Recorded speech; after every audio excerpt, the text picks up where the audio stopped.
आप पुण्यात्माओं, सत्संग के दौरान आपका एकाग्रचित होना चाहिए। एक एक के शब्द इस दास के मुख से निकले हैं, इनमें प्रत्येक के अंदर बहुत बड़ा रहस्य और आपके काम की बातें होती हैं। आप जी इधर उधर ध्यान नहीं रखे, क्योंकि 2 घंटे की क्या बात है, तो फिर 2 घंटे शाम होंगे, 4 घंटे, बाकी 20 घंटे बहुत कुछ होते इधर उधर की सोचने। तो अब जैसे ये कई बार बताते हैं, कई भक्तों को शंकाएं भी रह जाती हैं, प्रत्येक को इंडिविजुअली नहीं बताया जा सकता, ना समाधान किया जा सकता। सत्संग इसलिए किया जाता है सामूहिक तौर पर, आपको कुछ ऐसे गुड रहस्य भी साथ में बताए जाते हैं जो आपको आवश्यक है। अब इसमें क्या शब्द आया है कि जेता अंजन आंजिए वो चश्मों में दिखनते हैं। अंजन माने माया।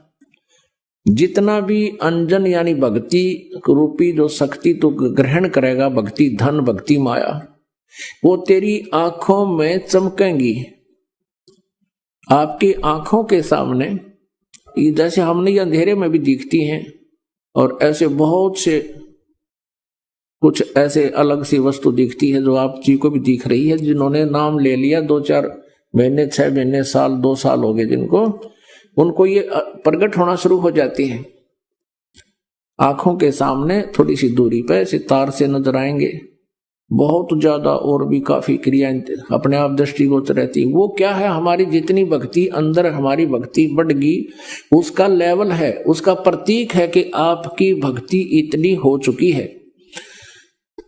और एक भक्त, कई बार कुछ भक्त ऐसे मिले, वो कहने लगे जी मेरी आंखें खराब होगी, आंखें के आगे काला काला दिखे, तार से दिखे, और डॉक्टर को भी देखा, डॉक्टर बोला ऑपरेशन करा ले।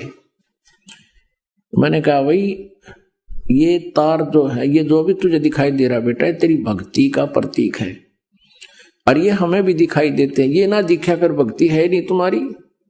ये देखने से नहीं अपने आप दिखेंगी, ऐसे आप ध्यान से देखोगे। आपको कई बार ऐसा लगा जैसे कोई मक्खी आ गई, खाना खाते समय भी ऐसे लग रहा है मक्खी या मच्छर आ गया, लेकिन वो हमारे परमात्मा अंदर से जो भक्ति का आगे प्रतीक, वो रिफ्लेक्शन बाहर आ रहा है। और ये सूक्ष्म शरीर ऐसा ही होता है, और ये भक्ति का प्रतीक भी उस नूर से ही हमारा ये लेवल बता रहा है। तो इस प्रकार चिंतित नहीं होना। बहुत से ऐसे भक्त है, एक कहने लगा जी मैं तो घर से बाहर नहीं निकलूं, देखूं जब मैंने दिखन लग जाए, मैंने डर गया कदे भूत हो।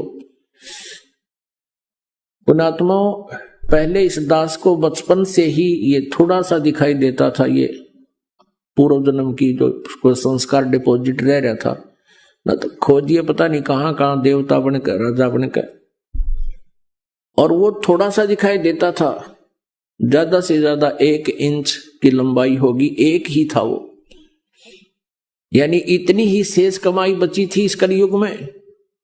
वो पूर्व जन्म की डिपॉजिट भक्ति की पुण्य कमाई थी।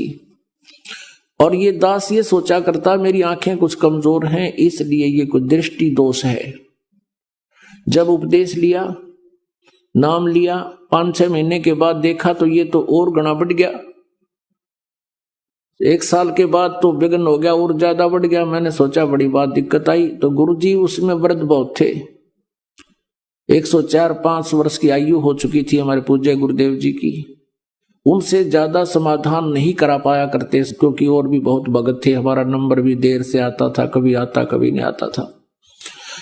तो एक दिन दाव लग गया, और दास ने यही प्रकरण उनसे कहा कि गुरुदेव ऐसे ऐसे, पहले तो ये छोटा सा था, अब ये बहुत बढ़ गया, लगता आंखें और वीक हो जाएंगी। तब वो हंसे, कहने लगे बेटा ये तो तेरी भक्ति बढ़ गई, और यही तो प्रतीक है। आज तक मेरे को किसी ने नहीं बताया कि मेरे साथ ऐसा है जो आज आपने आकर बताई है। इसे सिद्ध ये भक्ति ना करते बाकी के। और ऐसा ही था उनके पास, कोई माया मांगना होता, कोई बेटे मांगना आया करता, कोई कार, कोई ठीक, और वहां भी नाम ले लेते, और फिर माता ही घंटी बजाते, विष्णु देवी पर भी जाते, वो सारे थारा ईब समझ माई होता कर्म बिगाड़ देते। ठीक है ना, उन्हें कुछ दिखा था, और क्या दिखना था।